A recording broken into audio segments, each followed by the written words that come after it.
Hey there, boys, girls, the YouTube world. Today, the Duff Dog and I are going to see if we can't get this marketplace find GMC Advanced Design back on the road for the first time since somebody took it apart the last time. We're out here at Grumpy's place in the suburbs of Keene, North Dakota. I don't know, that's like mud butt or eagle butt or bear butt or something. And then there's all these guys. Little donkeys, huh? Aww. Nobody wants to talk. All the hay burners. And then we got Grumpy's shed. So Grumpy, I don't even know if he's a pal of mine. He's one of my old co-workers' brother-in-laws. We've been coming out here for a while. We got the 84 Chevy K20 from him. A buddy of mine, way out in the opposite corner of the state, neighbor had this thing. Allegedly the clutch went out, hired man smoked it. We did get the clutch out, but she's bluer than a Smurf, as these kids would say.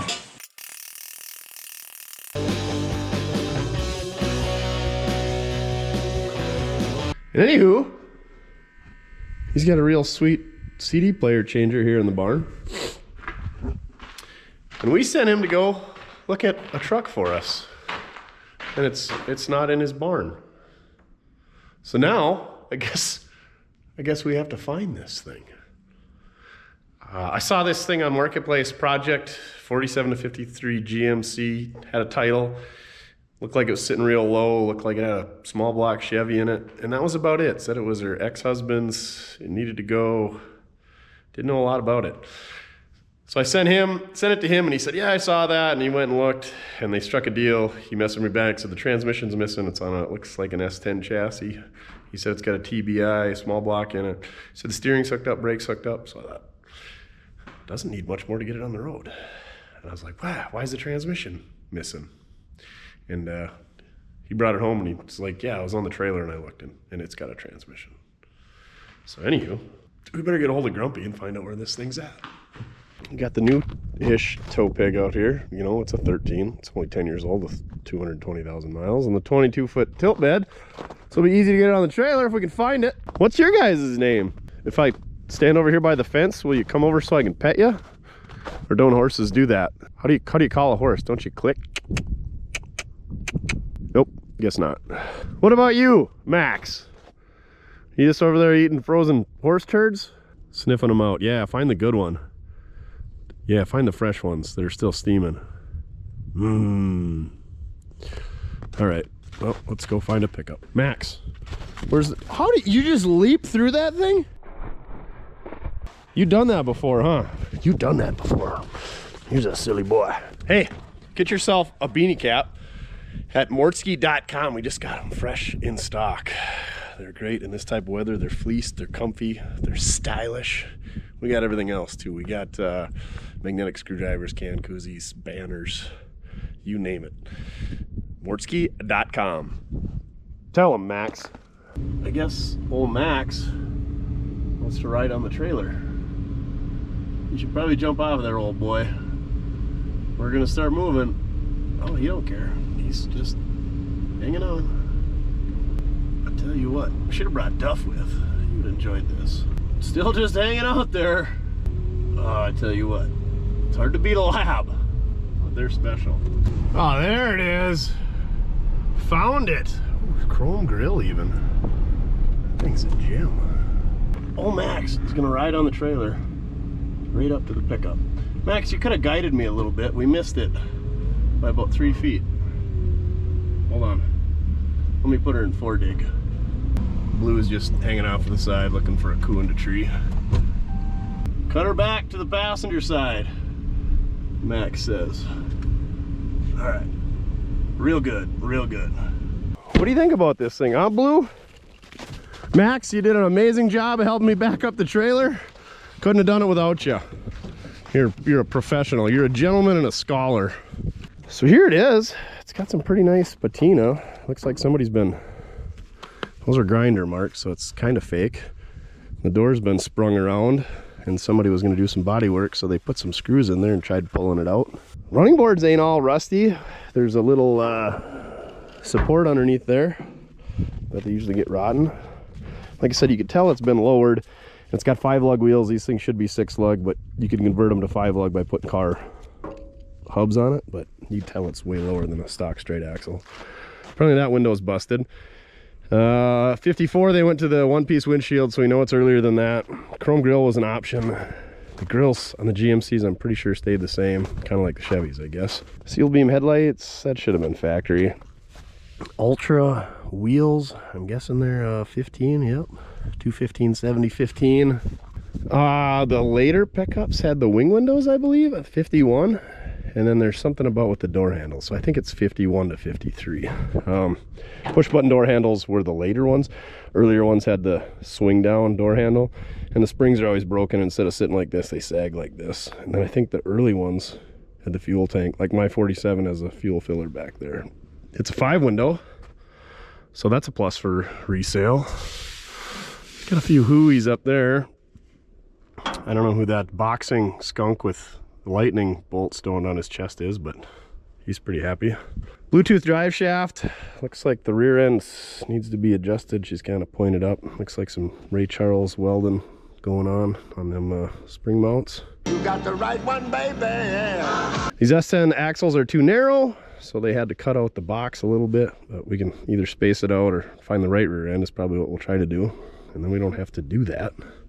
Or you can notch it out and then just put some inner wheel tubs. I think he said the tailgate was there. I hope it is.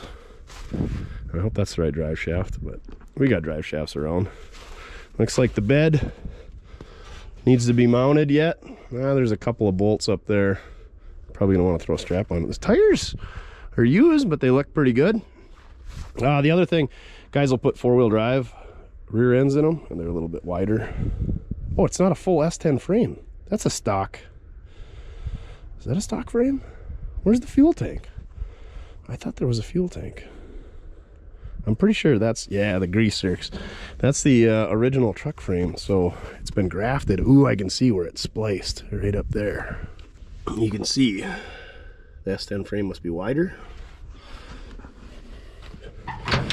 Main thing I asked him about was is the steering and pedals hooked up? Seems like guys get that far, they get the cab set on, they get all excited, and then the hard work starts with the steering column and the brake pedals, and then they quit. So there's the ECU for the TBI. It looks like this is the S10 seat. The S10 must have been a manual because it's got the little hee-haw right there for the key lockout thinger. Looks like somebody painted the inside here. Must have, I don't know. New carpet.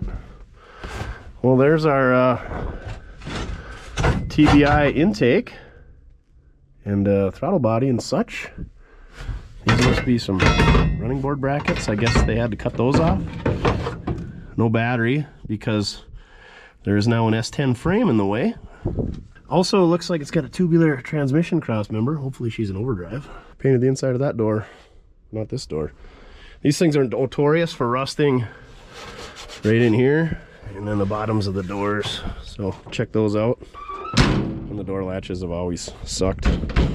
Well, the first spot they get it is right there, and then the doors will get sprung and wrapped around and it'll crease this area as shown on the other side. Let's see if we can get the hood open. Max, Blue, you guys know how to open a hood? I guess we'll do it ourselves without Duff here. Oh man, they busted the light out. Throwing all that mud all over it. Where's the handle, Pigpen? Jiggle it. Oh, an electric fan. Just jiggle it. Yay. Somebody's modified the hood latch here. It appears. Maybe we won't get the hood open until we get home. All right, it looks like they extended the lever to do something on the hood latch, and they didn't do a good job of it. Something might be out of adjustment, Blue. So I don't think we're gonna get the hood open. We'll wait till we get home anyway. There's nothing we're gonna do here because Grumpy doesn't have anything but fencing tools around here because he's a big cowboy, and not much for parts either. So we'll just have to wait till we get it home. And if we do get the hood open, chances are we won't get it latched again. And we don't want that, do we there? So let's get this thing loaded on the trailer. Oh, you are a slobbering son of a gun. Yeah, S10 swaps, not my favorite. They're too narrow. As you can see how far that wheel is in there. Front and rear. Steering box gets into the radiator. I'll just talk about all that stuff later, why I don't like S10 swaps. Because really, what do I like? Good deals. That's what I like. And this is a good deal so far. Well, other than the hood thing. Dang, the go-kart of the kids is out back, broke down. Probably because they put that Mortske repair decal on the front of it. Hopefully the starter is still good.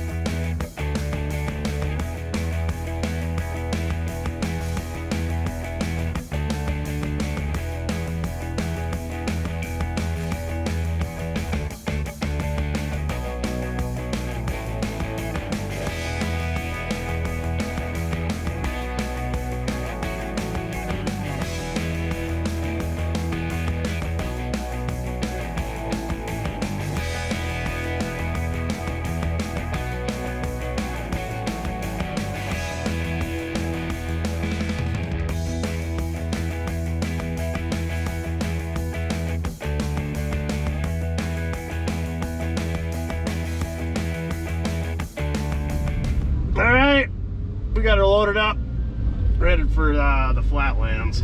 See you later, Max and Grumpy and Blue, in your sweet limo with the horns on the hood.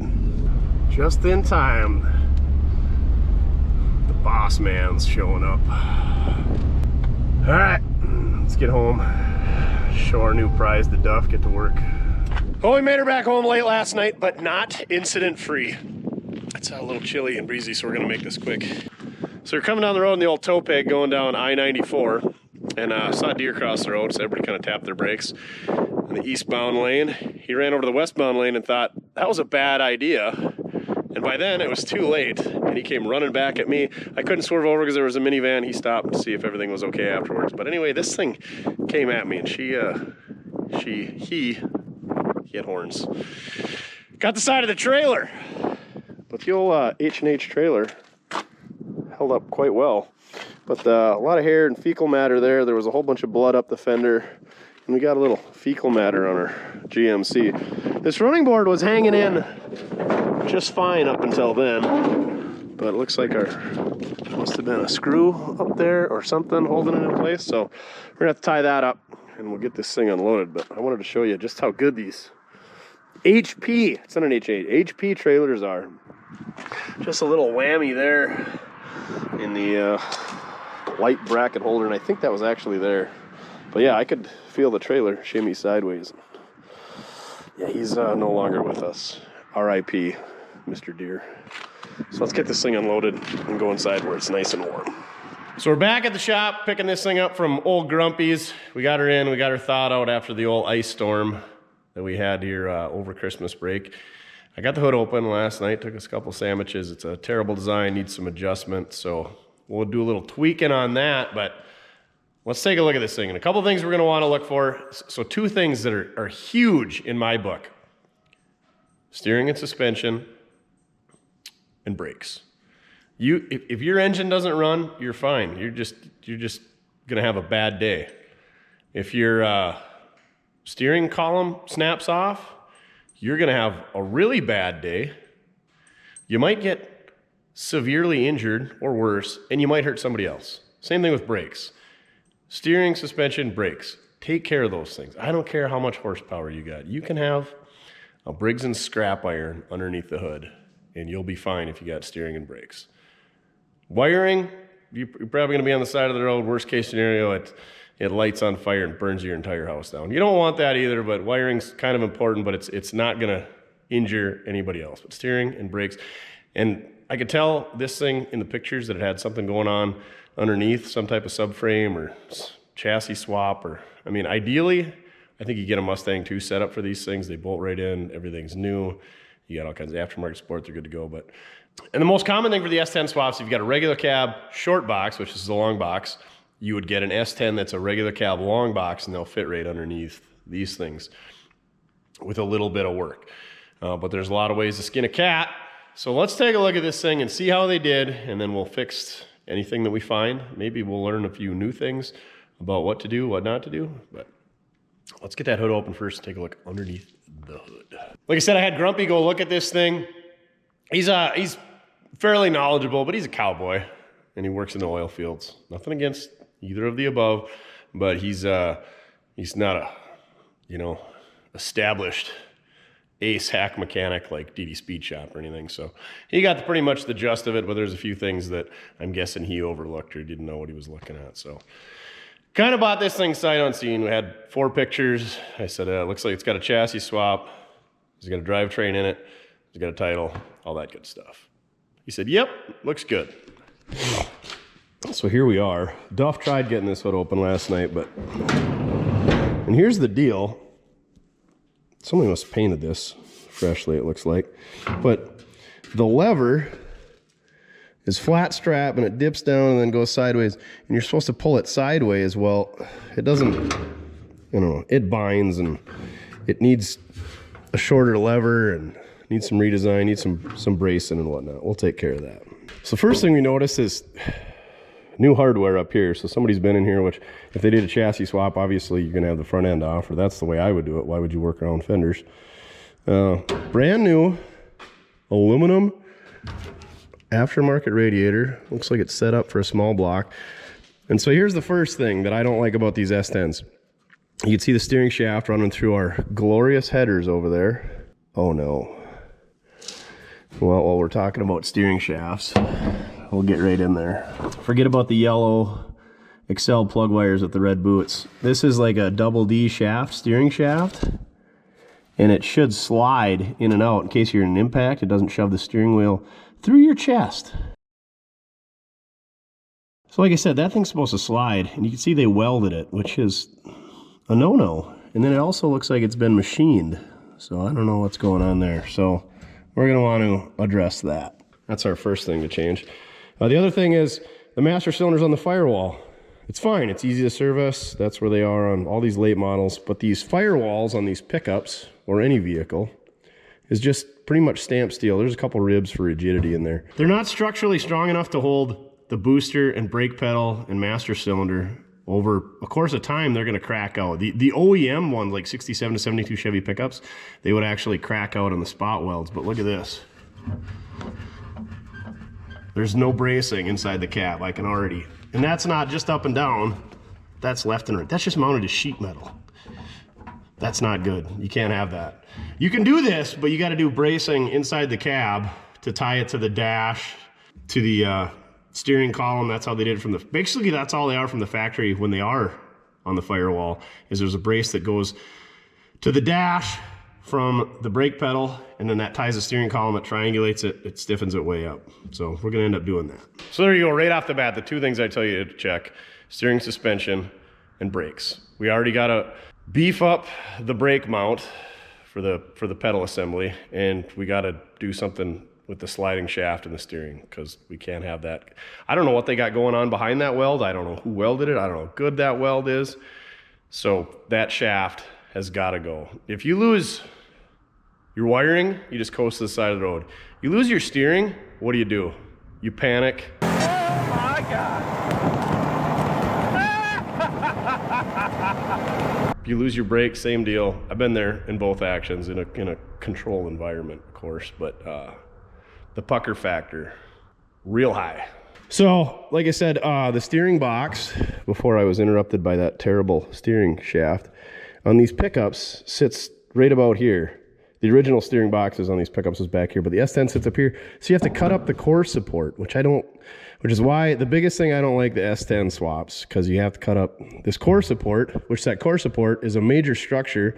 Not only does it hold the whole front end, it ties everything together, and then it holds your radiator as well. And you can see what they got going on here. The radiator should sit vertical. They've already cut out, this core support should be like a giant C-channel. They cut all that structure out of there. They did a pretty good job.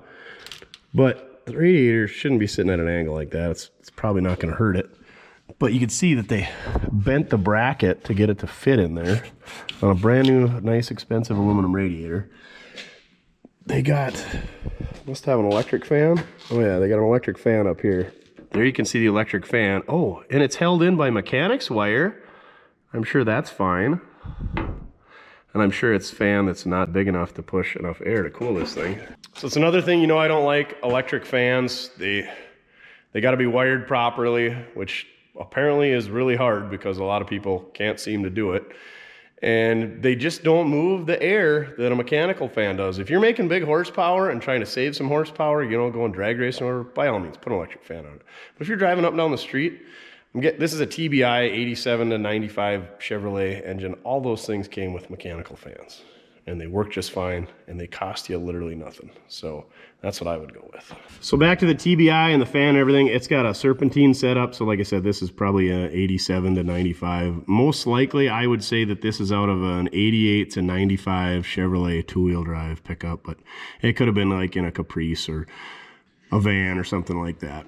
But anyway, looks like they're missing, they took the air conditioning stuff off of it. It looks like they left the stock harness for whatever it came out of in here. Yep, that's definitely late model harness, so they left the light harness. So hopefully we can modify all that. I'm not against using OEM harnesses. They're better than most of the stuff that anybody's gonna design in their garage. So I think what we're gonna do here, since they don't have the AC compressor on there, we'd have to reconfigure the belt setup. And this is a long water pump, so I think what we're gonna do is take all this off, and we'll put a short water pump setup on it. And hopefully we can get ourselves a fan on here, a mechanical fan. So that's another advantage to save yourself some room, is get rid of the long water pump stuff. Short water pump stuff will bolt right on it. It gains you some room. We will have to rewire our alternator, because I'm guessing, or maybe we can put this alternator on no, we can't with the belt. We'll just put a one wire style alternator, or just a standard GM V-belt alternator.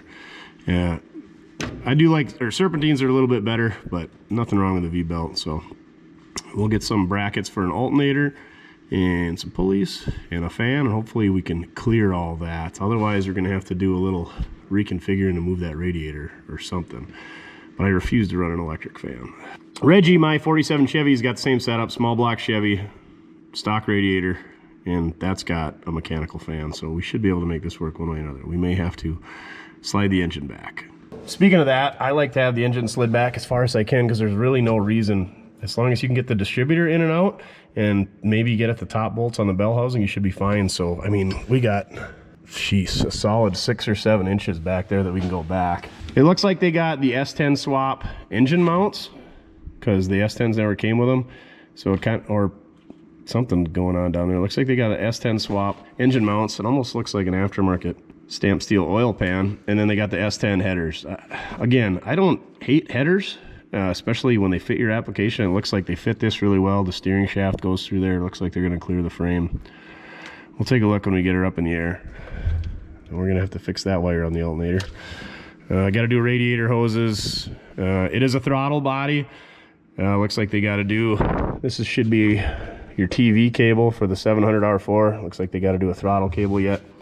They used the stock harness off of like whatever it came out of. It looks like they actually used the stock GM bulkhead connectors. It's kind of crude, but those are really good connectors. They did the same thing over here on the passenger side. Nothing wrong with that. They used the stock relays, mounted them to the firewall. I don't see anything wrong with all that stuff. And if you take it all out of a vehicle that was running and driving, and you put it all straight back in here, it might be crude, it might be ugly, but it's gonna work. And a lot of these pickups got 300,000-400,000 miles on them, so it should be fine. And do I love the TBI setup? No, but it's fuel injected, so you just get in there, you hit the key, go. Does it make big power? No. Can you increase the horsepower? Maybe a little bit, but there's not a lot of options, there's not a lot of support. But you can always pull it out, and a carbureted engine will bolt right in, or an LS will bolt right in too. But I like these because they already got the overdrive behind them. They got the computer to control the overdrive. They just start, turn the key, go. If you've got a young kid learning how to drive, or, you know, your wife is not a car person, doesn't like pumping the old quadrajet, if you know what I mean, she can get in, turn the key, go. And what would really be awesome is we get a remote start on this thing, hook the heater up. I see the heater hoses aren't hooked up, but there is heater hoses coming through the firewall. We could just be drinking our coffee in the morning, lean over from the kitchen table. Boom, our TBI and our GMC advanced design pickups running in the driveway. But the disadvantage is that you gotta have a, I don't even know if they call them a high pressure fuel pump. You gotta have a fuel pump that does, you know, more than single digit fuel pressure. I don't know what these things are, 25, 30, something like that. Not as high as like an LS. Looks like there's some vacuum hoses we need to hook up. Wonder what one goes there. We got a few OBS Chevy pickups in the back that we can look at to see what we got to do there. Definitely not out of a van. The dipstick isn't long enough. So like I said, probably two-wheel drive Chevy pickup. So that's what's going on underneath the hood. I don't think there's really anything over here on the passenger side. Oh, battery cables. So the battery on these things originally is underneath the floor on the passenger side. And I remember when we looked at Grumpy's, the frame rail is in the way. So we're going to have to find a spot for the battery. There isn't really any room under here. We could hang it off the firewall, but then you get into the heater hoses and they got these connectors going through there. So we could put it in the bed. I don't really like doing that, but again, I like keeping stuff stock. Underneath the floor isn't ideal to get at, but it's out of the way. Dang, would you look at that? Freaking Headman headers, made in USA. Nothing but the finest. We got headers, yellow plug wires, red boots. This thing's gonna be real fast. Until we get her going and we get the heater hooked up, we're gonna have to plug those heater hoses coming off the factory stuff. One thing I do like about the TBI is they got that small cap. They don't have the ginormous HEI cap that GM had in the 70s and the 80s. Anywho, so there's oil in the dipstick, Jimmy? Dipstick! Yep, brand new clean stuff. Ain't even been fired. And it's full. So far so good, everything under the hood. It looks pretty good. Like I said, that steering shaft, we got to address that. And the brake pedal, we got to address that. Both of those, not big deals. You can get those double D shafts, you can get slider shafts, you can get, I did it, or different brands of knuckles that go right on the steering box. The GM one, I think it's like 3/4 inch, 36 spline, something like that. Don't quote me on that, but you can buy all kinds of different knuckles that go right on those that adapt to a D shaft. That'll adapt to that steering column that's inside. I really don't like those stock steering columns, but I'm guessing this one's wired in already, so maybe we'll just leave it. And we'll order some parts long term. If this were mine, I would put either an aftermarket steering column in it that looked a little bit cleaner, or put a stock steering tube in there and then just put an aftermarket blinker switch, put the key back in the dash, and then put like a low car floor shift in there. But you guys know me, I'm not a big floor shifter fanatic. So hopefully this has got the column shift on it. You could probably tell that by looking underneath the hood, but we can utilize that. If I have to put a floor shifter and use this ugly, hideous GM column with the ignition switch on it, we're gonna find a different GM column with a shifter on it. Yep, there's the bottom of the column, no shifter. So looks like it's a manual column. So yeah, I don't like that, but we can make it work. Let's get this thing lifted up in the air. Let's see they got going on underneath. All right, let's take a look at the bottom side of this thing. Some other things I don't like the S10s is they're too narrow for these pickups. So in my opinion, you can't use the rear end, which we already can tell is what we got going on there. And in the front, you got to use some weird offset wheels. And then the other thing is you got to make body mounts for all of the body mounts, and then the running board mounts. I can tell you that those are already missing just from loading it and standing on it. So that's a lot of stuff you got to make, where if you put like a Mustang 2 front end in it or any type of aftermarket front end, you just pull the old front end out, put this new front end in the frame, and you don't have to mess with body mounts. Because that's the other thing you don't want failing is a body mount. Because if that body mount fails, then it's going to be screwing up the geometry on your steering and your brake pedals and all that, because all that stuff's mounted to the cab. So if the cab drops down, bad things happen. So let's get after it. So if this were mine, I would definitely clean up the ends of these frame rails and then put a bumper on it to kind of conceal all that. Can't tell if they cut that out. There's a couple hooies on here that's easily repairable. Tranny cooler line's just hanging here, so we got to hook those up to the radiator, which it looks like it's got the ports for it, so that's good. Here's our electric fan wiring. Gate City radiator. I think I looked those guys up and they are in Glendive, Montana, so it should be an American-made radiator, so that's pretty good. Here's our front clip body mounts. I kind of dig this bracket that they got going on here. It looks like they got a spring in between there. So that absorbs the compression going up and down, but there should be a spring on this bottom side, so when things got to go up, it can go that way. Otherwise, this spring is only working in one direction. So when you do a body mount, look at OEM body mounts, either on this pickup or the S10, and use kind of follow after those. There should be a rubber mount on the top and the bottom, or a spring on the top and the bottom in this case, so that things can go up and down, not just down. Looks like they use the old mechanics wire to tie the fan to the body mount. The other thing I don't like about that body mount, it looks like they just made it out of angle iron and then they just got it bolted in single shear to sheet metal.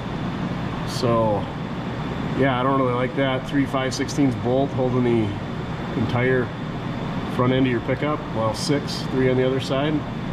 Not exactly ideal.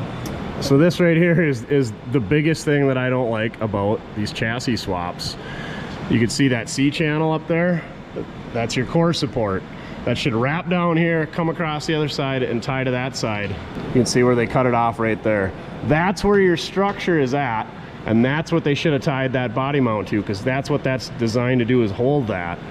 Or they should have remade it so that it wrapped around underneath here, but that steering box screws that whole front end up on these things. And you can't have this whole front end hanging on single shear and 3 5/16 bolts. I am sorry. So long term, we got to redo something there. So we got to do a lot up here already. We got to cap these off. We got to redo the body mounts. We got to tie the core support together. We got to put a bumper on it. We got to do transmission cooler hoses. The silly cowboy toe strap has been bothering me since we loaded it up, so let's get rid of that. Nice part about the S10s, they're proven to work. They're from a pickup that's probably about the same weight as this. Why is all this? Is that a mouse house up there? I would guess so. I don't know why else. Oh yeah, that's definitely mouse house. But you can buy all this stuff at a parts store. Mustang 2 setups, you don't know what kind of ball joints they're running, what kind of tie rod ends, all that good stuff. So that is the nice part about S10. The bad part about the S10 is all this stuff is now, you know, 30 to 40 years old, and we've got 200,000 miles on it. So if you think you're going to bolt one of these things in and run it, you might be okay, but a lot of this stuff is going to be worn out. Case in point, look at how cracked this boot is. This is rusty. Oh, yep, our sway bar end link is busted on both sides. You're gonna probably want to put all new brakes, hoses, wheel seals, all that stuff in there. The nice thing is it's got a 4 3/4 bolt pattern, so you can put about any wheel you want on it. You could probably get drop spindles, you can probably get bigger brakes, all that stuff. Speaking of, oh, it turns okay. I was gonna say this thing kind of rolled in hard, but there's that red oil pan I was talking about. Looks like it's a fabricated, what does it say on the side? Hamburger oil pans. I didn't know those guys still existed. They've been around since I was a kid. So I'm guessing that's a V8 swap S10 oil pan. It looks like we got room to go forward, which, speaking of going forward, I don't know if that's from a chain. Yeah, it's definitely from a chain. Somebody threw a chain around that, which I always chain around the control arms, because if you chain around here, it can bounce up and down and your chain gets slack and taut. But yeah, they kinked that brake line. So there again, first time you hit the brakes, you're gonna push fluid over here, apply the brakes, and that fluid's not gonna be able to return, so that wheel is gonna be dragging. So we need to fix that. Gabriel gas shocks from old CarQuest. We needed a little painting on here, you know, because when you do a front end swap, you want to paint her all up. Fresh oil filter to go with that oil change. Oh, it's the cheap Napa, the Pro Select. All right, but not only can we go forward, it looks like we got, I mean, obviously we can go backwards. We might have to trim the toe boards out a little bit. Looks like the transmission is just about touching the toe boards, but again, not a big deal, because there's a bolt-in plate right there in the center. This is a 700 R4, I can tell by the shape of the oil pan. Obviously we got to hook up our shift linkage. We're missing the cover here, but it looks like it's all bolted up. They bought an aftermarket transmission cross member here. They failed to put both bolts in it. Oh, that's why. It looks like it was supposed to sit up here for maybe, you know, like a turbo 350, and this 700's longer. So they had to drill. Oh, they didn't have to drill. There was an existing hole there, but let's put another bolt there. It was probably supposed to go in these holes, but they drilled a couple, got them back there. Pretty nice piece. What is going on with that rubber mount? Looks like they took the rubber out of that mount and just, oh, they put like a piece of bike inner tube in there. Just a little chunk of rubber. So we got to put a mount on there. I wonder if it's because it's hitting the floor and with a regular mount they couldn't get it in there. So instead of moving this down or modifying this, yeah. So we're gonna put a regular mount on there at some point, and then we'll have to probably move this plate down for clearance. So again, not the end of the world, but you don't want your transmission solid mounted. Look how that bolt's sitting all cattywampus. I don't know what they got going on there. Sketchy though. Looks like all the wiring's still hooked up on the transmission. That's good. This is not going to have a mechanical speedo, so we can't use the stock speedo without some type of adapter. So I would suggest getting some type of aftermarket gauges to use the new speedo. And plus, these old gauges just take a lot of work to get to work. Cab mounts. Well, let's talk about running board mounts, or lack thereof. They should have bolted on there, there, and there. Looks like this back one will be fine, but these front ones, because they use the S10 frame, no longer exist. Body mounts. This is the mount at the firewall. And I would say that that's a 2x4, but I think it's poly. Some type of plastic. So there again, that mount only got some rubber above it. Yeah, so I mean, that mount can collapse, but there's nothing that lets it go the other direction. So poor design. Looks like they just used the existing or the original advanced design mount and then just, I was gonna say spot welded it to the frame, but I don't see any welds. There's a 3/8 bolt going through it. Oh, they got her bolted there and then welded it. Obviously they shortened them up. So like I was saying, if you did a Mustang 2 swap, it would just bolt on right up here, weld up here, and you wouldn't need to modify these.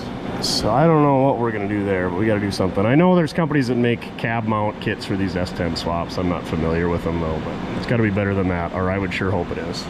So I noticed it had the stock frame in the back, and we could tell that it had the S10 frame. There's where the battery should go. Wouldn't have to move the battery if we did a Mustang 2 swap, but yeah, so now I suppose we could put the battery right here. And then we gotta cut out more floor. Not excited about that because there's not enough room over here. But here's where they splice the S10 frame to the stock frame. So this is the stock rear cab cross, remember? So these cab mounts should be OEM. Oh, there they are right there. Looks like they notched the S10 frame to clear. So I'm fine with that because it was good enough for GM for the last 70 years. It should be good enough for another 70.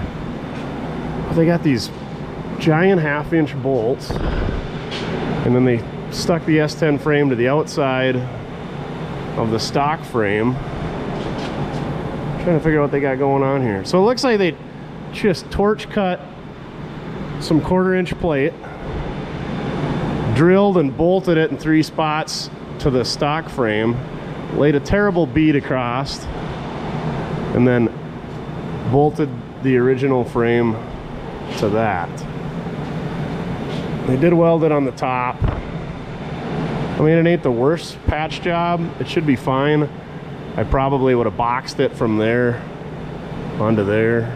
We can add a little bit more material. It's probably fine. But if you're gonna splice this frame to this frame, I would have done it ahead. Just do it right here, right of the cab. Then the only thing you got to modify is the transmission crossover. You don't have to mess with the battery. You don't have to mess with the cab mounts. You don't have to mess with the running board mounts. But I think that's where this guy ran out of skill. They got this done, and then they got into the cab mounts and all that stuff. And anyway, whatever. So headers, looks like it's going to be real tight, but it should clear the frame rail. This side, clear the starter and the bell housing. Should be good to go. The steering, it's got an extreme angle right there. That's way too much of an angle for that stock knuckle, in my opinion. Yeah, not so good. Then they got a rag joint here. This is where I said they're splined. It's like 3/4 36 spline. That's where I would put your knuckle, and then you can put a knuckle at that other end. Those knuckles got a lot more range of motion than these rag joints. And again, this rag joint's 30 years old, got 200,000 miles. Probably would be good to replace.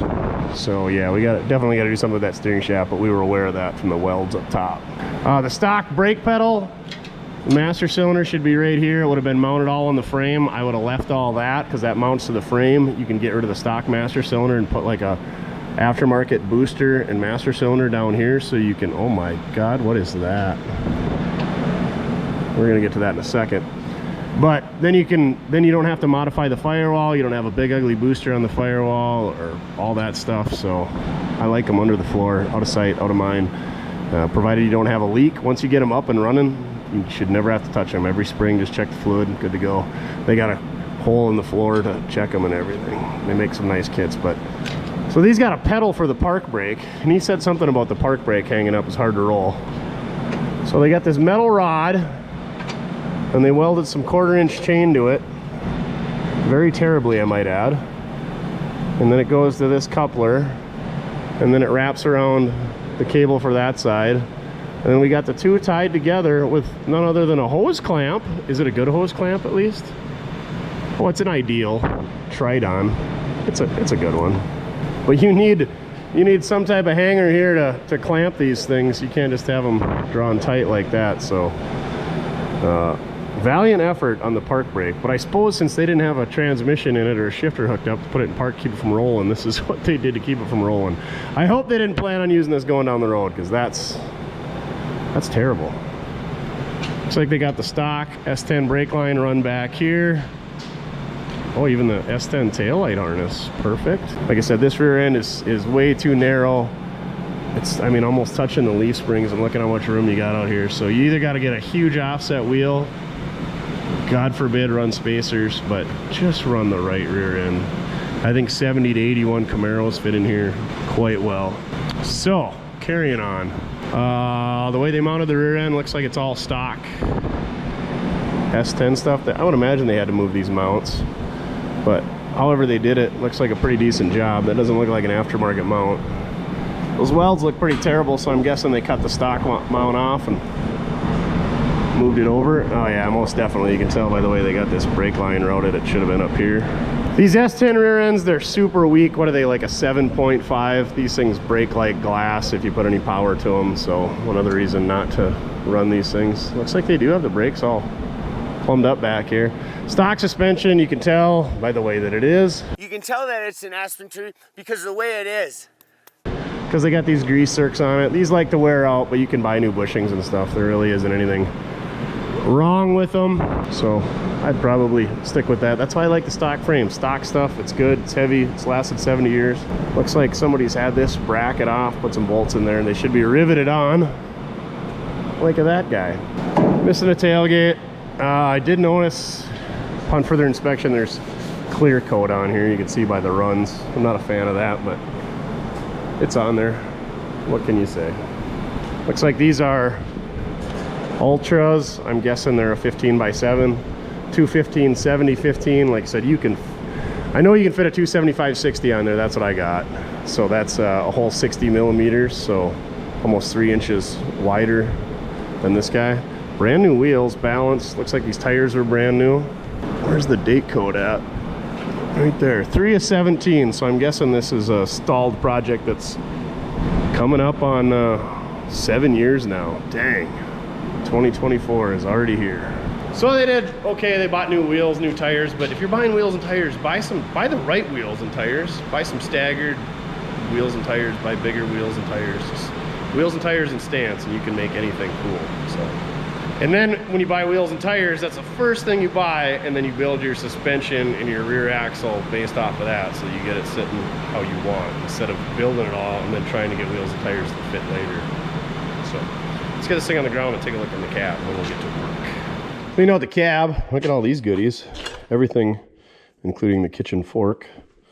Maybe he was going to use that for his gas pedal. Speaking of gas pedals, so if you got some wiring, I don't know what that's for, with the negative battery cables there. We got some fuel lines. These are that kind of special fitting. They got a little O-ring on them, and they are full of dirt. They go on the back of the throttle body. I was going to say, I bet they're cut right off. I think that's where the fuel filter thread's on, but we're going to need those because I don't know that I have a way to make a connection that goes in the back of these throttle bodies. There was also a spare intake and throttle body, which is moderately concerning because we don't have issues with that. This one doesn't look like it's in very good shape, not stored very well. We got all of our running board brackets. We got our stock and S10 throttle pedal. We got the radio deletes. We got the speaker cover, the gauges, the spacer for the throttle body, some trim, a little bit of factory wiring. But anyway, so yeah, it was nice that they saved us these running board brackets so we can modify those. There's the cover for the floor for the battery cover. Some good pieces there. We had this nice pudding tang seat cover. We're gonna let that dry out because we're missing that window over there, so we'll have to scrounge a driver's window up. Looks like this one's cracked as well, but it'll fill a hole.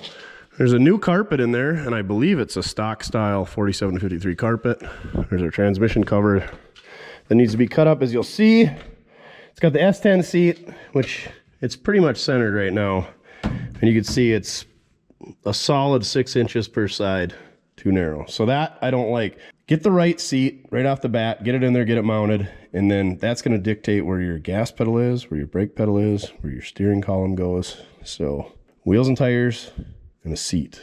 Get those right off the bat and get the right freaking seat. Like I said, I know they had this thing around, but it's too narrow. And so if you build your pedals and your column off this seat and then you find the right seat or a better seat, it might dictate where that stuff was, which I know you can modify seat brackets and all that.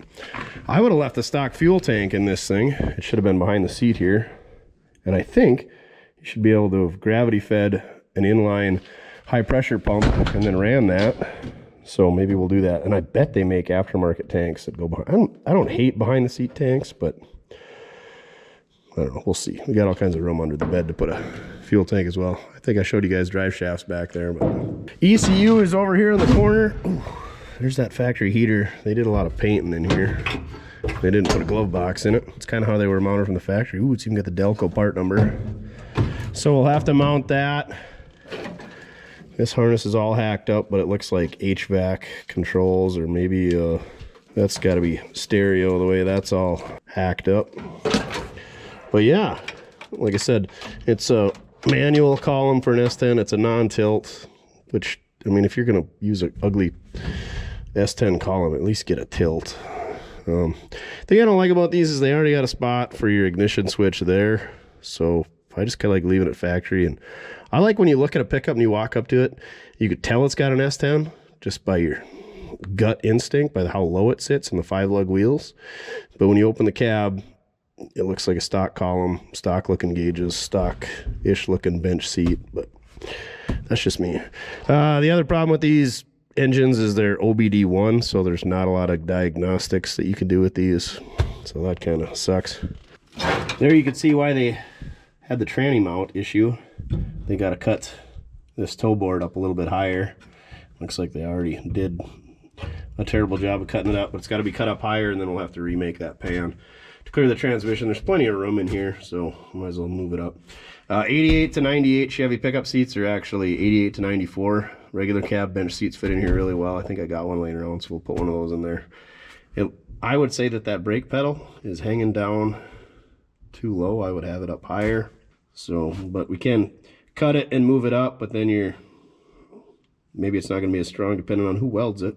And also, you're going to screw up your pedal geometry. I think you want like 6.5 to 1 or 7 to 1, something like that for your pedal ratio, for your geometry. And if you cut it, you're going to be down to like 5 to 1. Your pedal's going to push harder than it should. I'll show you here. They got this brace right there below this cowl vent lever that ties the firewall to the dash, and then they got one right above the steering column. See how that braces it all up? Well, the problem here is they got these 2 little 1/4-inch bolts hanging this entire column, and it's at the wrong angle. There should be some type of spacer so you don't have a big air gap, and don't use a chunk of rubber fuel hose in the middle as an isolator, and then make it so it goes through the stock holes right there so that it's actually utilizing that support. So that was a little bit of a miss. And then I don't know if you can see it or not, but that brake pedal should be tied into the steering column mount as well. That's MIA, but we knew that from the way we could wiggle it out there. So we'll have to redo that. But I think if we were to just leave it the same out there. All we'd have to do is bring a strut rod off of that brake pedal up to this existing mount, and that should triangulate that and really firm it up. They did put a nice little rubber boot cover around the steering column to keep air out, so that's good. Got a nice General Motors floor mat. Not really hiding anything. Floors are solid. Looks like they cut up that kick panel over. Oh, I suppose they were trying to knock that dent out, but instead of using, God, would they have a beaver with really dull teeth chew that off? That's horrendous. Looks like they got a little torch action, and then down at the bottom they used a cutoff wheel. Ugh. Then they got into the inner fender, so there's a gap over there. It's gonna throw rocks in here. Sweet. There's that park brake I was telling you about. It's a really ugly pedal setup. Another reason we just cut those, especially in these trucks. Some of them I think were a lever underneath the dash. Could be wrong. And that's what your kick panel should look like. Good thing we got one to make a template out of. Yeah. Half the headliner's there. Windshield glass seems okay. That's the other thing.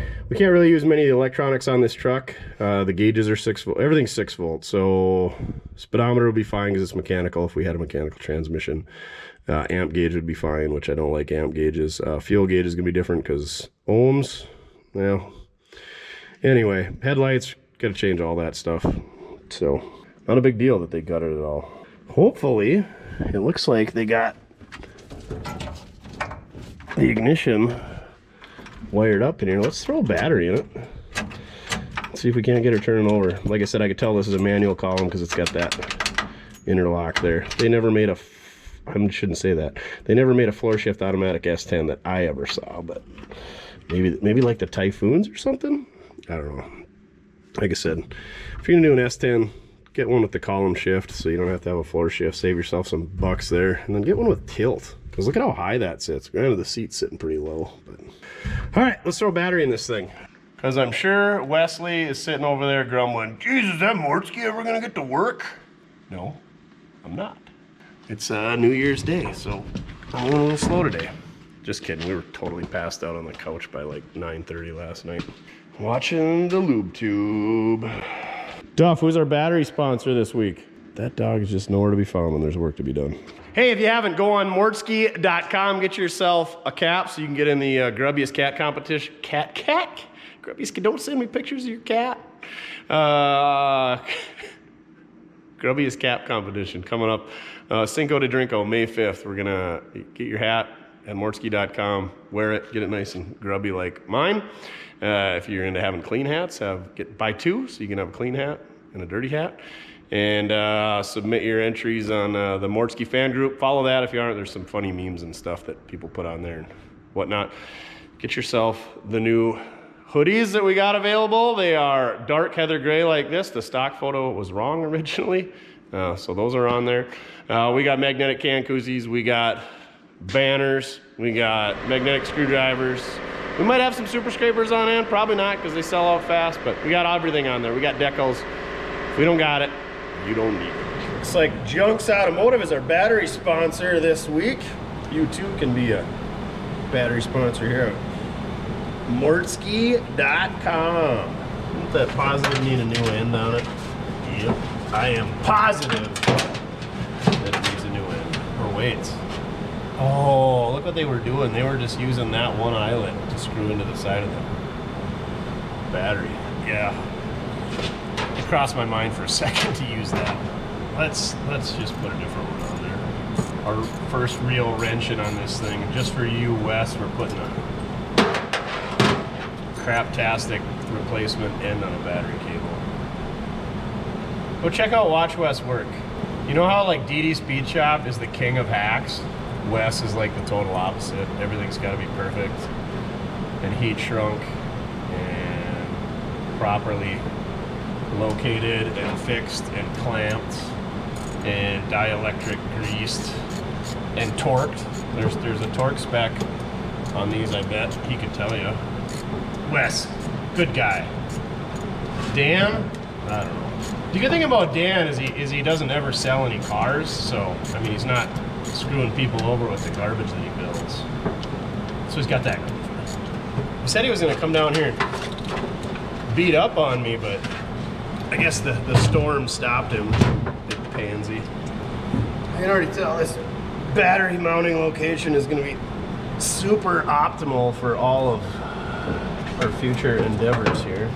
Did they hook up that ground? What's it caught on? What is your problem? Turns out they had the chassis ground hooked up down there, which is fine, but got a little ahead of themselves because I don't think we need a chassis ground quite yet.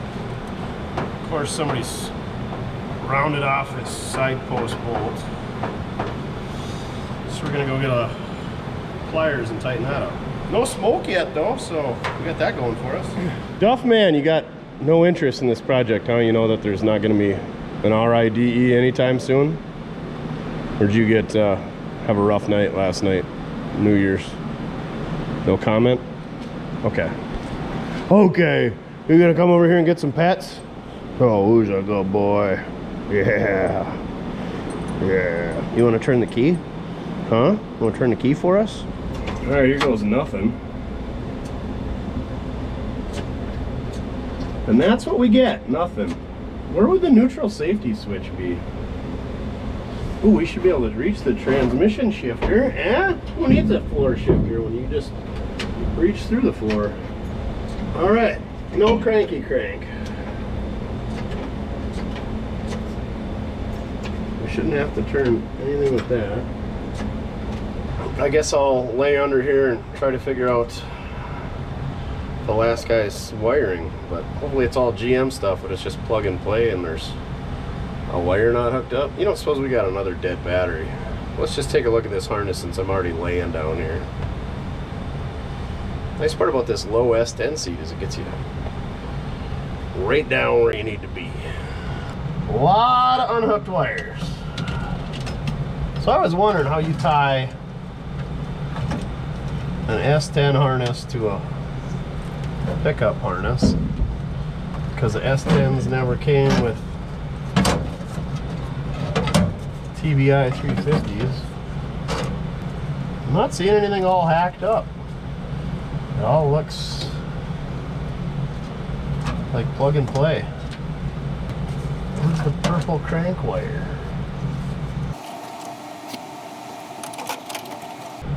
So I'll give you a quick rundown of what's going on down here. This is our OBD1 connector. This connector right here is for your turn signals, cruise control, blinkers, hazards, all that. And these connectors up top here are for your ignition, for your crank, your accessory power, your ignition power, all that. So I guess we could check to see that there's a rod that activates that. I can hear it clicking in there, so I feel like that's working, but sometimes those can be out of adjustment. Let's go see if the wires are hooked up on the starter, and then we'll check the battery for voltage, and then we'll check for voltage up here, and I'll let you know what we come up with. Because I'm sure there's nothing you would love more than to watch me do electrical troubleshooting. Yeah. Oh, this seat's comfortable. I could take a nap here. You should try that seat out, Duff. It's nice. It's way better than the dirty shop floor. Grumpy old man. Are you gonna be a nicer, more loving puppy in 2024? No doubt. What a debacle this is turning into, eh, Duff? So I finally got power. Let me go. I've been troubleshooting for what seems like hours. Couldn't get any power to the key. So I checked up here, and of course didn't have any power to this, I don't know, all these power studs here. And this ginormous wire was hanging there, so we stuck that in there. We got power to the key switch. Still weren't getting any power to the starter. Wasn't getting any power out here. Found a switch that the power, crank power goes from yellow to purple. And press that switch and we got power coming out of that.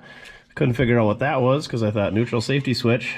Messaged Wes, he goes, that's a clutch switch. I was like, oh, duh.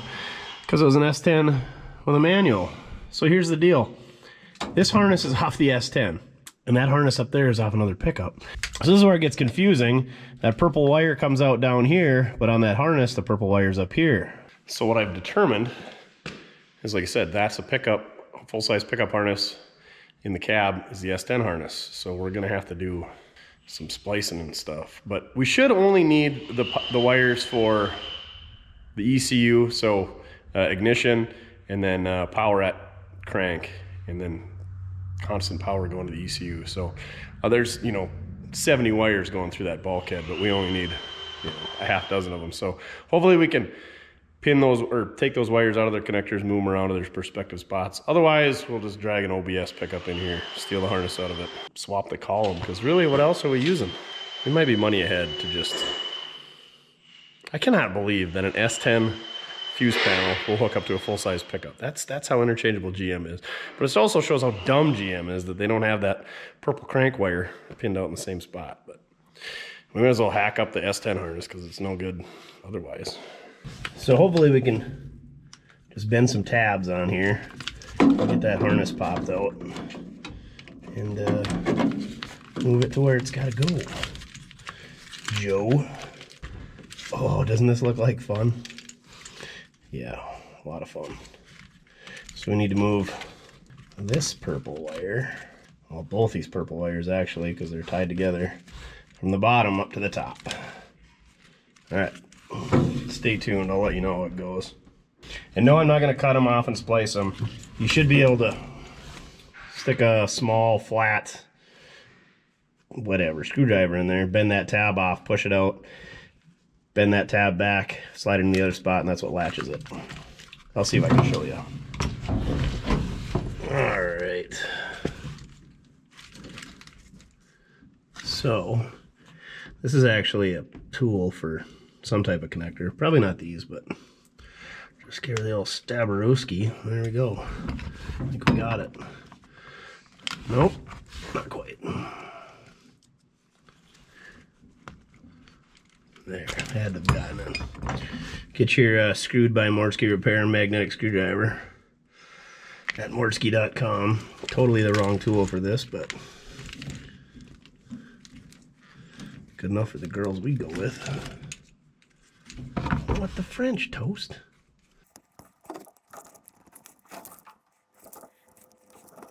How can that not slide out of there?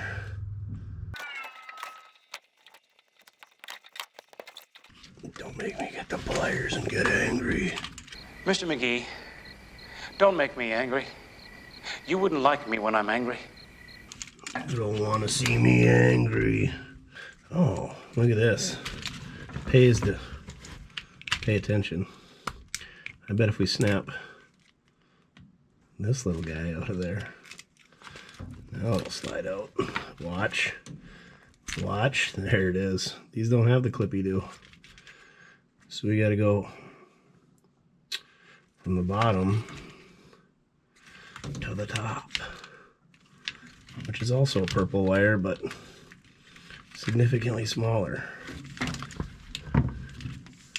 Yeah, I think there is a little, oh yeah, there's that little tab right there that you gotta bend. I don't know if you can see that. There's that little tang right there. We slide this through, bend that tang flat, and then it should slide out, provided you got the jail keeper out of there. So now we gotta do the same thing on this purple one on the top. Now when I push this in there, there you go, it slid right out.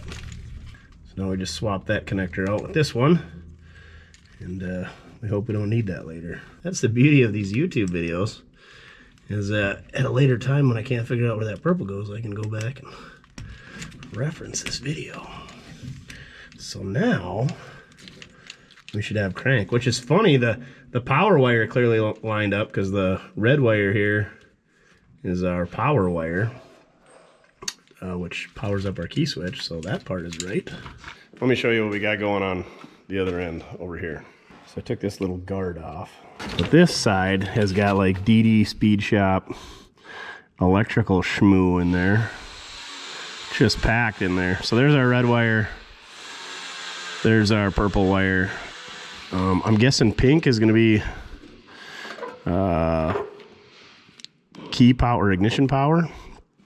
So we're going to want to figure out where that's going and make sure that they line up with the pink wire we already got. because GM's pretty notorious for using that pink as a ignition source. Which pinout is that? Check this out. Chin came over to connect that bulkhead. It's a two-person job, so Chin figured it all out. But we also got Spark. We took 2 people to figure that out too. Well, not to figure it out. I watched the Sparky turn the key because somebody isn't much assistance. Yeah, don't look away. It's you. So I had to move, I don't know, 3 wires on this side. You just never mind how terrible that starter sounds. It'll be fine. So yeah, everything's back together there. We got ignition power going to the pink wire, battery power going to the red, into that, crank power going to the starter. So as long as we got ignition power to that pink, we should have power to our ECU, which is telling us when to spark, and we should be getting power to our injectors. So now we got to figure out something for a fuel system. Great. I don't know what we're going to do there. Like I said, we got to either clean these ugly O-ring seal flares up or find some different ones. I don't think I got any spare TBI fuel lines around. And then we got to somehow tie a high pressure fuel pump to it with a return in order to make it run. That'll be fun. I guess we got to go drag an OBS out of the weeds to do that. Maybe, maybe not. Think about it. Just for S's and G's, let's give her a tickle the old hot sauce and see if it runs. I know it's gonna, but you know, I like creating fire. I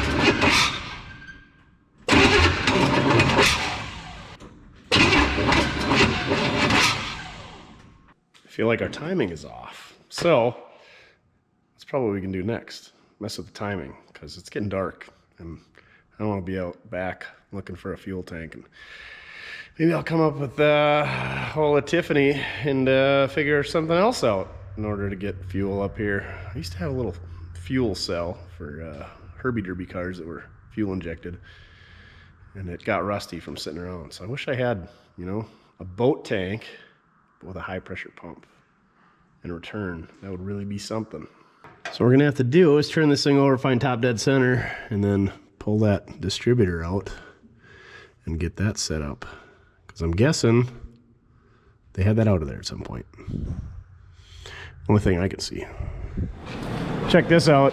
You know, I forgot to show you this earlier. I took the starter down just to make sure the starter worked when we were trying to get it to crank, and these guys notched this lower control arm bracket. I think it's fine, but they must have notched that to get the starter in there. It should be like this, but they cut that whole area off of there. Awesome. But I think I found out what's going on here. It's got a South Dakota flywheel. I'm missing a tooth there and a half a tooth there.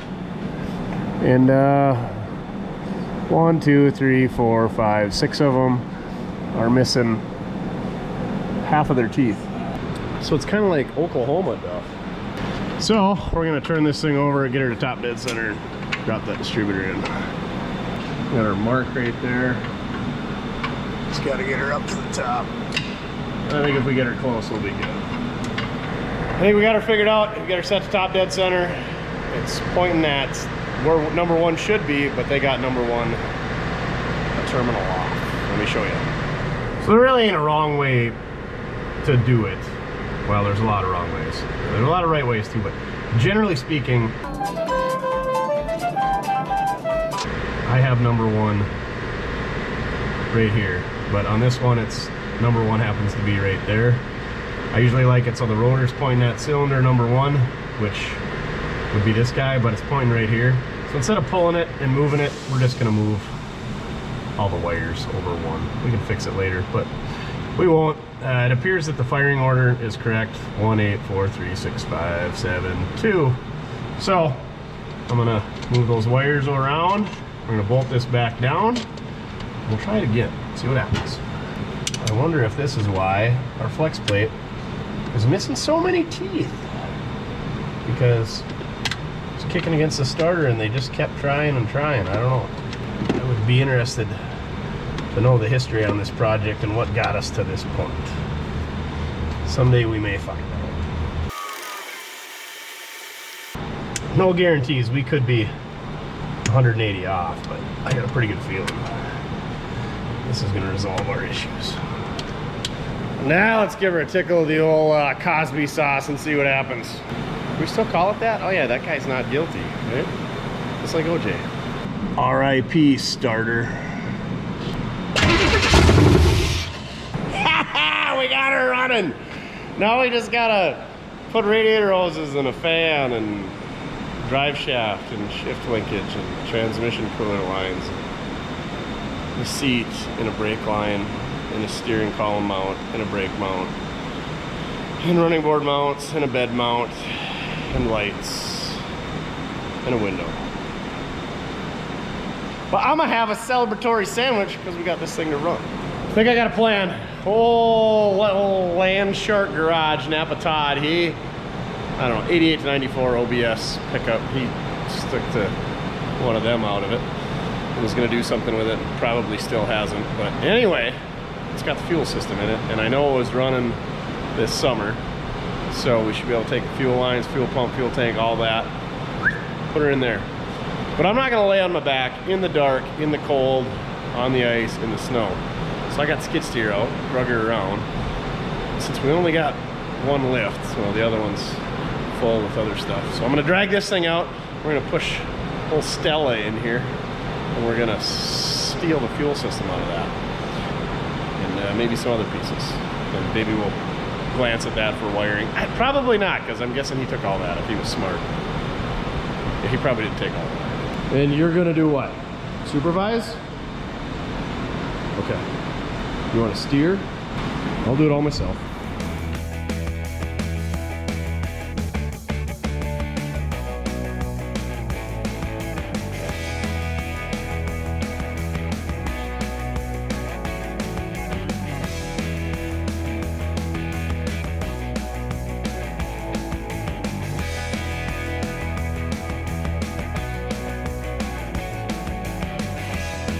Now, old Land Shark, he already got the seat out of this thing, but if we really had to and we couldn't figure out the harness inside the cab of that, we could take the cab harness out of this and then steal this column, and then we would get column shifted column, probably with tilt, because of the GMC, and then hopefully it would mate up to that harness. But let's see what other goodies we can harvest from Stella here.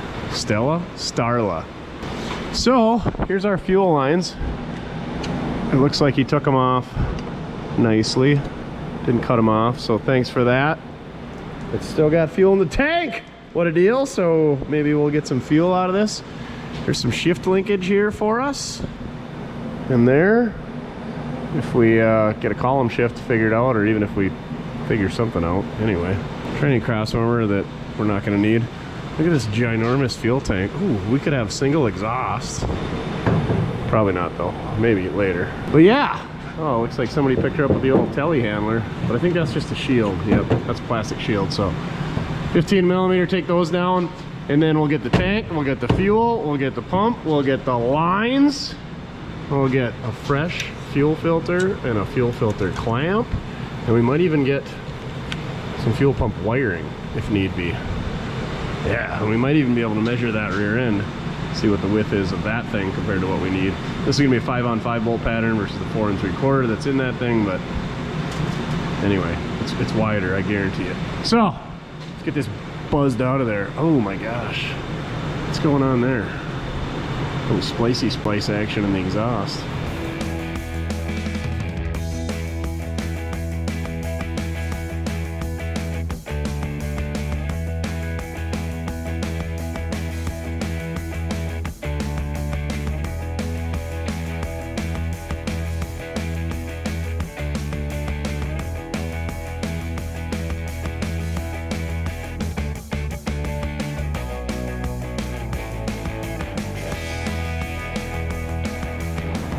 Alrighty, didn't even let the ice melt.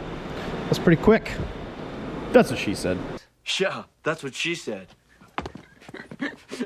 So we got all our fuel lines. There is one like vent line hose thing here as well, but we'll just vent that to atmosphere. I did cut the wire harness because I wanted this pigtail. I don't like cutting harnesses, but we'll worry about that if we ever restore old Starla here. But yeah, should have everything we need. If not, we'll keep her outside the door. Maybe we'll steal the filler neck off it if need be. And yeah, there was not much petroleum in there, but get yourself a Bobcat and a lift. Makes quick work of this. All right, let's bring the old GMC back. Oh, GMC given to GMCs. Got mechanic coming. GMC. Got mechanic coming. Yeah. We should pump that up. We should fix the tire from being flat, but we'll just pump it up for now and call it good.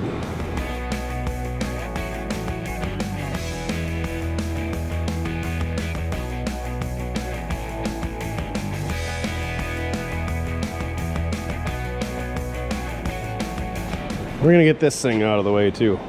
Hopefully start driving it some.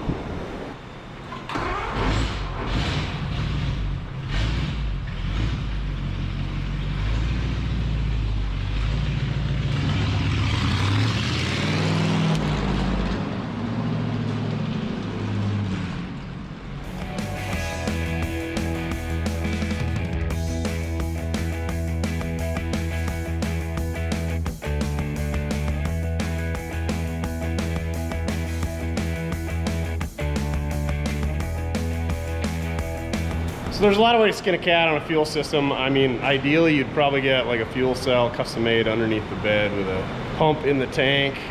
You could use a stock tank and do an inline pump and then add a return. Don't use the stock 92 GMC tank and the stock fuel lines. But that's what we're gonna do for now to make sure this thing runs.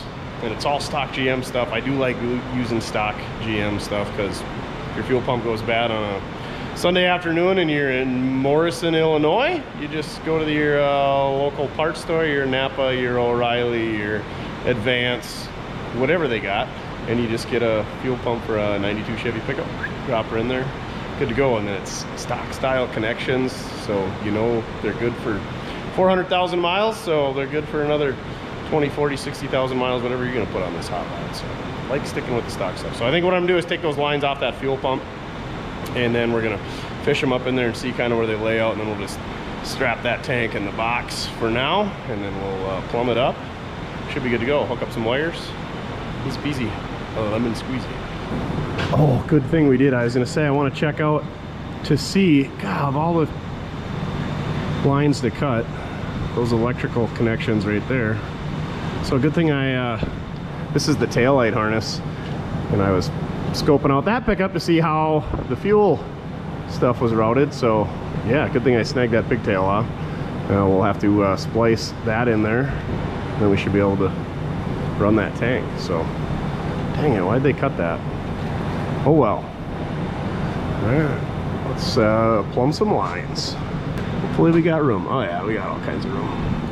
All right, check this out. I could not get the fuel tank to fit in the bed to where the fuel lines would hook up. I put the fuel lines up underneath, hooked them up, and then I ran them up in the bed, and I thought we could just set the fuel tank in the bed. Let me show you what we got going on here. And also, I couldn't get power coming out of that harness, so there must be a bad fuse or a relay. Or they pulled a lot of the fuses out of the fuse relay box or fuse relay center. So anyway, we gotta get power back to the fuel pump somehow, but I got jumper cables. So look at this thing, had a brand newish used fuel pump in it. Got our lines hooked up down there. I don't know that this fuel tank, it won't work unless you jack this thing up, but we got our lines hooked up on this end. They're hooked up on the throttle body. I got a jumper cable going over here. Let's hook this guy up and see if we got any fuel leaks. Oh yeah, Napa Todd said there's about 2 gallons of gas in that thing, and when I shuffled that thing around and lifted it by, I mean, I'm a pretty strong guy here. Hercules, Hercules, Hercules. Oh. But anyway, we might have to dump some gas in that thing, but let's see if we got any leaks. Those should be the only 2 spots, unless the lines were rotted out. You can hear the pump running. Looks good. Let's crank the key, see what happens. Do we even gotta say slingshot engage when it's a throttle body electronic ignition? Well, yeah. Slingshot engage. Slingshot engaged. Not working. I'm gonna somehow find a way to dump fuel in this tank underneath the pickup. See if that works, but not too much because I don't want the tank to be heavy. It kind of sounds like it's running dry right now.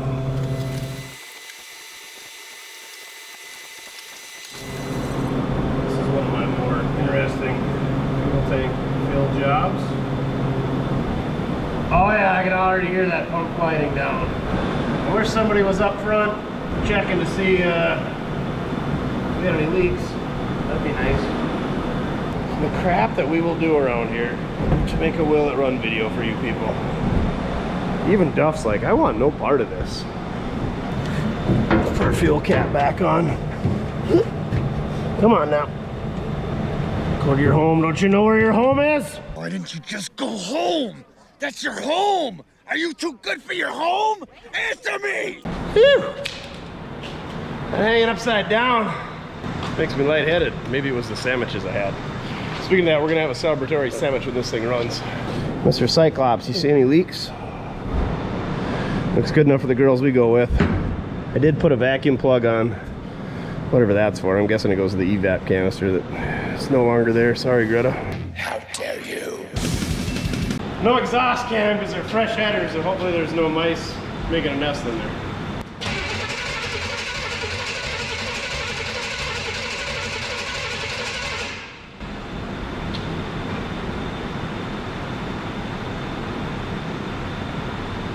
I'm guessing the pump's working, so it's got to be that TBI isn't getting power, I would assume.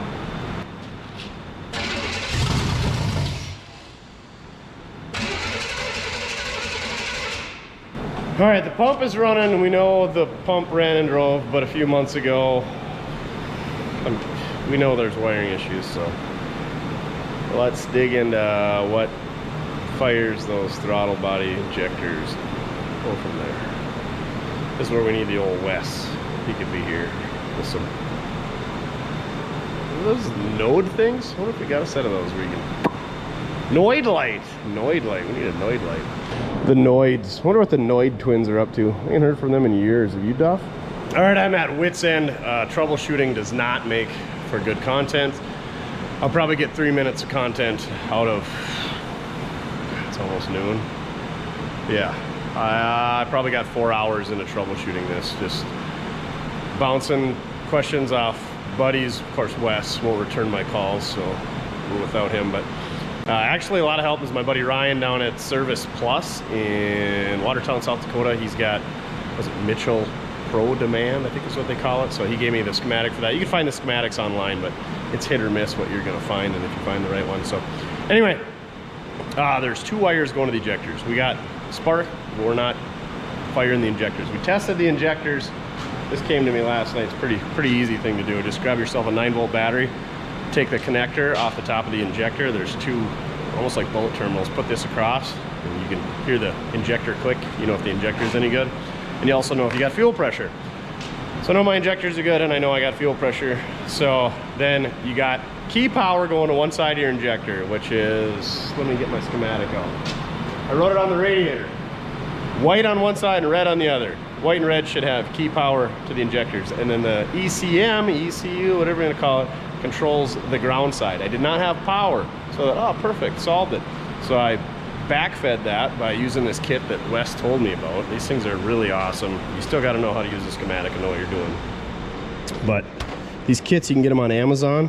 It's got all kinds of different connectors. You got spade terminals, both male and female. You got little tiny flats, little tiny rounds. There's LED Noid lights in there. There's rheostats.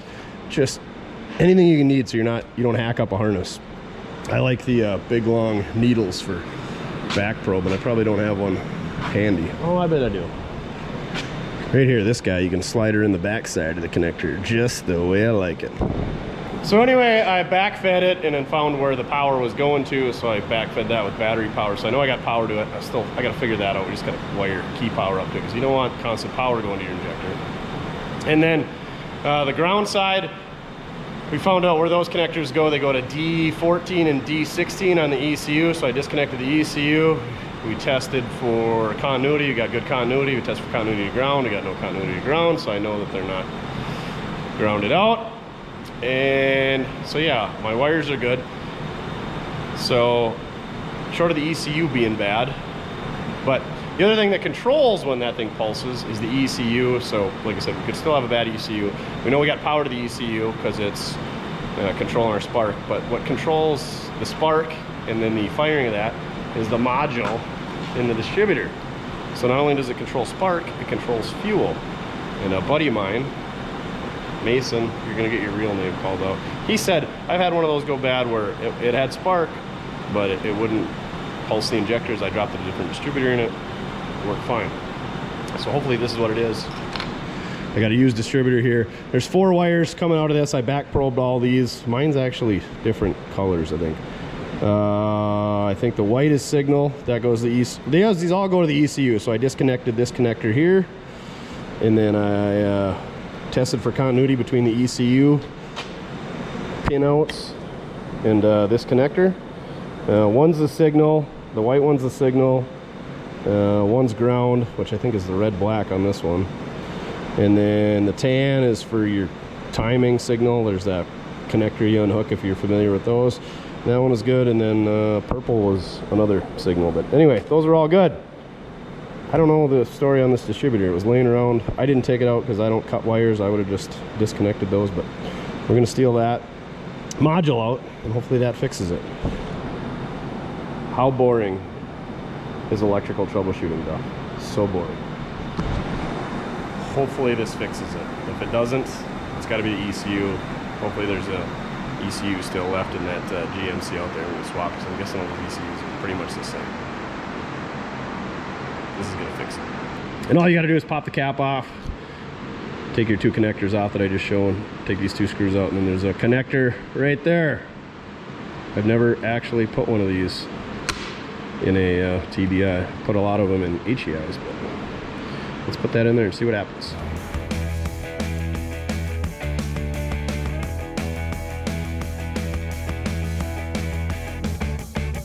All right, modules installed. I'm gonna go hook up all the stuff that we unhooked and hook up our fuel pump, and we'll crank this thing over. And hopefully it just lights right off. That was a standard ignition part, so somebody's already replaced that one.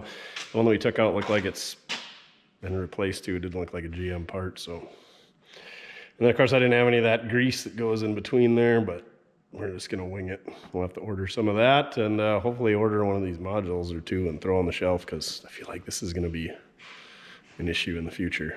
But if we have them on the shelf, it'll never be an issue. Right, sir? Man, you are a lazy dog today. All right, fuel pump's running. Here goes nothing. We do have a Noid light still hooked up. This thing should be flashing when it's cranking over, if everything's working properly. All right, we got no pulse going to the injector, so we must have a bad ECU or another bad ignition module.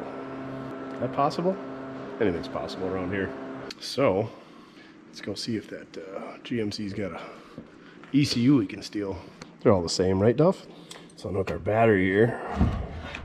Swap an ECU. As far as I know, these things are all pretty much the same, but I don't know a whole lot either. Never claimed to. This one's actually a reman, so they must go good. Connectors are the same. All right, take the battery up and give her a go. Fuel pump's hooked up. Let's keep her crank. Still nothing. I wonder if the battery power that I got hooked up to the injectors is dropping out at crank. So I'm gonna run a new wire for that to the battery, and then we'll see what happens. All right, now I got a known good power source from the battery going to what should be the injectors. Now we'll see what happens.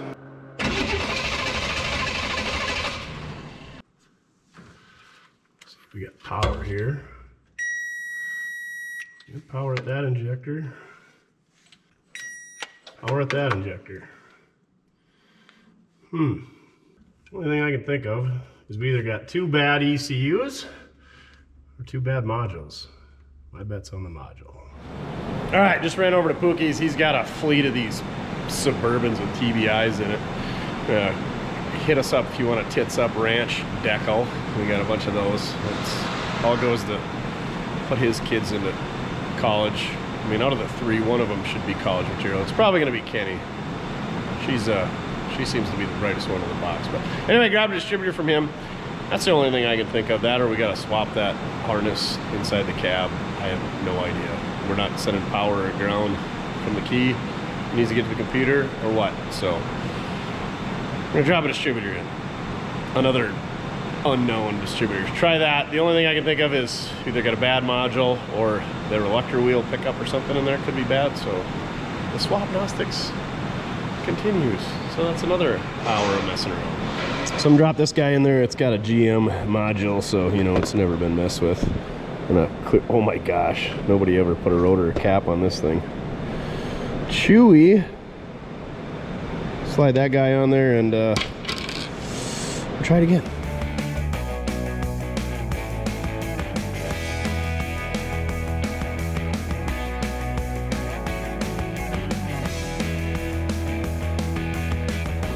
Somebody has been here before. The thing looks like brand new, doesn't it? You can still see the part number on it. So yeah, that tells us the last people were trying to figure this out. And it also tells us that maybe this could have been the culprit. Who knows?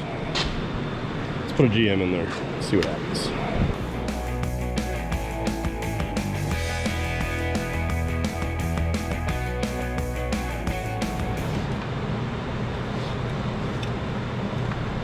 Cheese and rice. Pretty sure that's a OEM 240,000 mile rotor. All right, we're gonna jeepers creepers. Definitely should have tried swapping that out before this point. Remind me to put a different one on later. Well, public service announcement. Wes finally got back to me.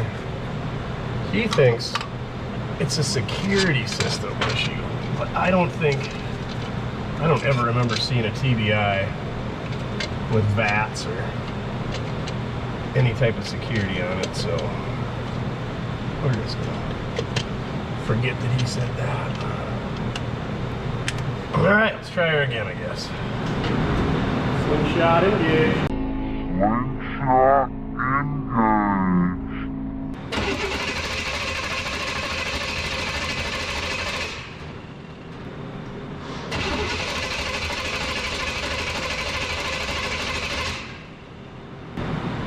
Hey, let's hook the coil wire up and then try it. No!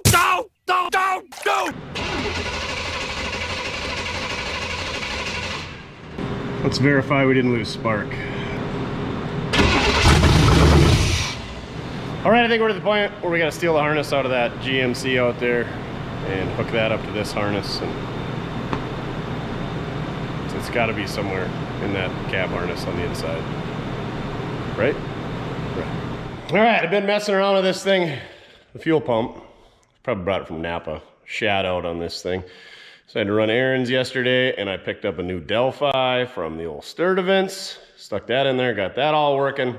I got the steering column out of this 92, and I got the cluster and the radio and the heat and the HVAC. And I got the harness out from the bulkhead to about the heater controls. And then there's a bunch of wiring going across. And Duff said, do not cut that. So, while we were running errands, Mojo got this dash out of here. Mojo is the man. The beauty of Mojo magic. Got that dash out. Didn't even bust it up. I wish it was gray, because then we could put it in the 92, because that little short bed's got a bad dash. But yeah, got her all. Got that out of here, and then I fished the harness out late last night. Had to go to a birthday party. Had a few sandwiches. Got that out of there. Duff's inspecting, make sure we didn't forget nothing. But let's hook that harness up and use this steering column and see if that thing starts. It's gonna start. It's gotta start, right, Duff? Right. High five. Slap hands.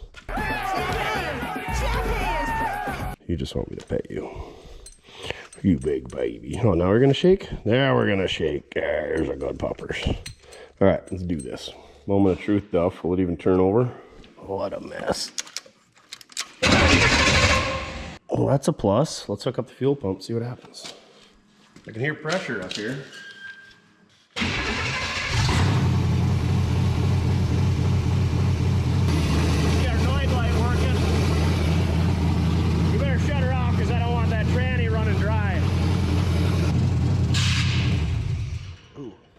Don't turn the key the wrong way, Duff says. It's hard on starters, ring gears, most importantly, your ears. All those swap Gnostics finally paid off. I think the whole time the problem that we're having is the S10 harness. I mean, we knew it was there, but that was a lot more work than it needed to be to steal this harness. But you can't combine an S10 harness and a C10 harness. The beauty, though, of this is now I get a harness that's not all welded up. Let me show you what they did. So we're just gonna forget that little spring dealie that goes in there, but that's kind of an integral part to this. But this is the double D slider, and then it's splined. I think it's 3/4 36 is what the GM is. 3/4 30. Sorry, I think I looked it up in Speedway Motors. That little spring I was talking about goes in there, holds a little tension on it. But this slides back and forth, and they just welded it in one spot, which they shouldn't have done. But I think the seal is the same. But anyway, we're gonna get tilt and cruise and all them goodies now. So really we can steal the cruise off of another one of these pickups. It's not present on here, but we should be able to have cruise and all that good stuff working. And tilt, and we'll get column shift. So we don't have to worry about shift linkage in this son of a biscuit. And if old Landshark would have left us a seat, we'd have got our seat out of the deal. But really, all we're losing, or I mean, we just take that S10 column and S10 harness out, drop all this stuff in there. Bada bing, bada boom. We are back in action. Yeah, see the old S-Dime didn't have cruise. And now we'll have all the same connectors as a Chevy pickup. So if we want to put the headlight switch, the gauge cluster, yeah, we could have gauges and all that. Yeah, we could hook up our fuel tank, we'd have fuel gauge. We could have wipers, we could have our headlight switch, we could use all that stuff. Where's our cruise control? Yeah, here's our cruise control box. So if we take that harness out of there and we hook that up and provided our stuff, this is all good and the column stuff is good, we could have all that. We could have our wipers. Man, this is gonna be great. So I'm guessing what happened is I changed a couple of pins and we got it cranking and we got power to the computer, but we didn't get all the powers and grounds needed to the computer, even though I swear I checked all those by the schematic. But it is what it is, we got it running. And now hopefully we get power to the fuel pump in the stock harness, so we can just wire that in. It's gonna be great. I'm super excited. It's way too early to have a sandwich, so we're not gonna do that, but now we're gonna do some playing around in the interior, get that wire harness at least moved in there, maybe not have the column hooked up right away, because we are running out of time this week. I spent so much time troubleshooting this thing on the phone, calling guys. We called old Buckles down there in Nebraska. He's put a bunch of these swaps in. He knew a little bit about it. My buddy over at Rigid Customs, he's done a couple. He didn't know what was going on. Ryan down at Service Plus in Watertown. We talked to Wes.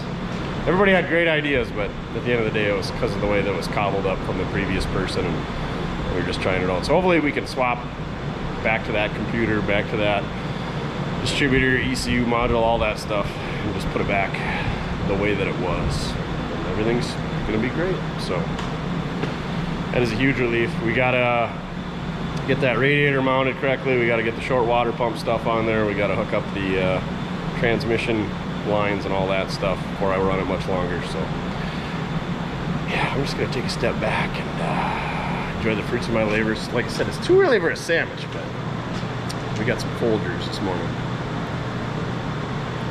We're gonna have to go get some more. How excited are you that that thing finally runs? Fuel injection, overdrive, all that good stuff. Cruise control maybe. Yeah, woohoo. All right, back to work. Duff and I consolidated, and for our next vanishing act, we're gonna get rid of this whole serpentine, flat belt, whatever you're gonna call it, setup up front, and then we're gonna put a short water pump setup on it, so that way we can figure out where the radiator can be, and once the radiator, we figure out where that can be, we can run our transmission cooling lines, and then we can run it just a little bit longer, because A, we can have coolant in it once we figure out the radiator hoses, and B, we'll have transmission fluid in it, so it's not going to be spraying everywhere, hopefully. Wish me luck. Should be pretty straightforward, just a couple accessory bolts going through the heads. Take the lower pulley off, should just be 3 bolts, and then maybe that center bolt, 4 bolts on the water pump, a couple accessory bolts on the other side.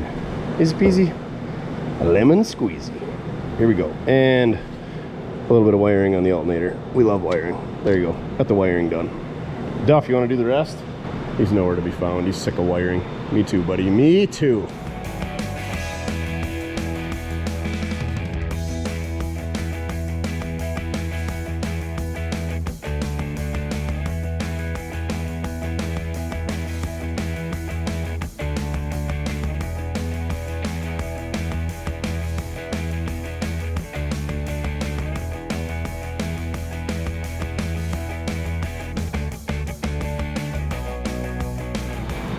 Alright, now we just gotta go round up some short water pump stuff, get our super scraper out, available at mortske.com, clean up our gasket mating surfaces, and see what we got for clearance. 2-4. We have clearance, Clarence. Roger, Roger. What's our vector, Victor? Watch this SS1 super scraper cut through these old crusty gaskets like a hot knife through butter. Like a hot knife through butter. Oh yeah, that's so satisfying. I'm digging through the stash, and we got ourselves a bottom pulley, crank pulley. Pretty easy to identify with how flat they are.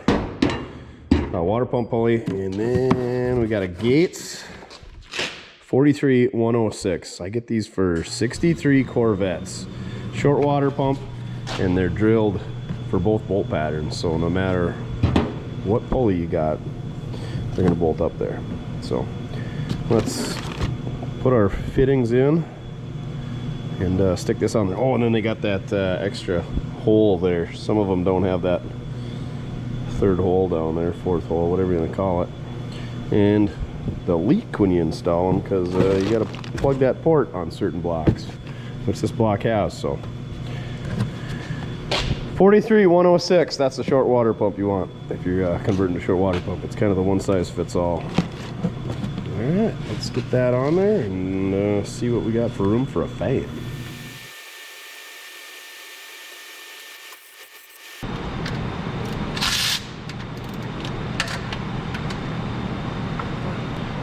Are you kidding me? I didn't even reef on that thing. Ah, the joys of turning wrenches.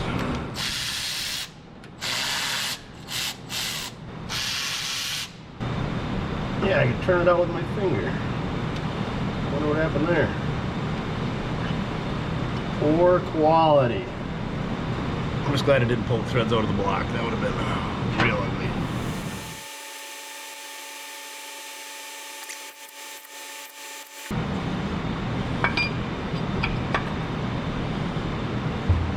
All right, I'm gonna go dig through my fan stash and see what we got going on. The way the radiator's leaning here, obviously it's going to be tighter up top than it is down low, so the shorter the fan the better, but really there's only a handful of different diameter fans that we can choose from. So let's see what we got. Looky here, she's got 3/4 of an inch of clearance up here, 5/8 inch, plenty of clearance. I don't see many radiators sitting at an angle like this. I think you kind of want it straight, but I think the C3 Corvettes are sitting at an angle, maybe some other ones, but I don't know that that's going to affect the cooling. Should be fine.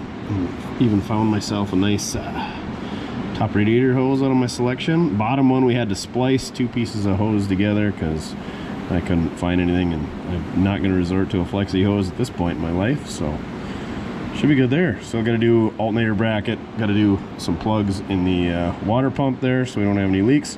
Got one of the tranny lines hooked up. I need to flare the end of another one, double flare it so we can hook that up, and we should be able to dump tranny fluid in the thing. Put a couple clamps on this guy, and should be able to dump coolant in it as well. Had to get out the old tub of hoses, dig through all that stuff. Took that ugly electric fan off.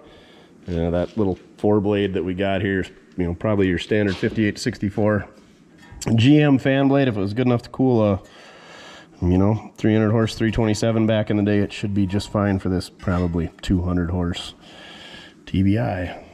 So we're making some progress.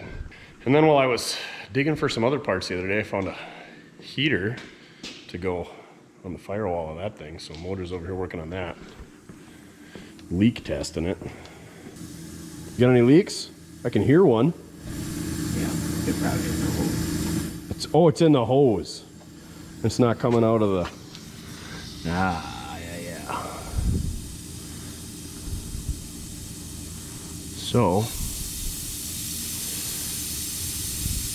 20 PSI, no bubbles coming out of the water. Should be good enough.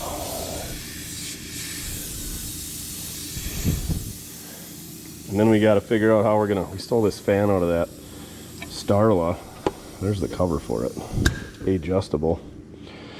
This guy's 6 volt. She really zings on 12 volt. We might test it out, see how it's gonna work, because it's kind of a neat deal. It's got the fan blade and then it's got a squirrel cage inside that runs the defroster. So if you know of a good way to convert these to 12 volt, let me know. We don't want to put a resistor because they just get hot.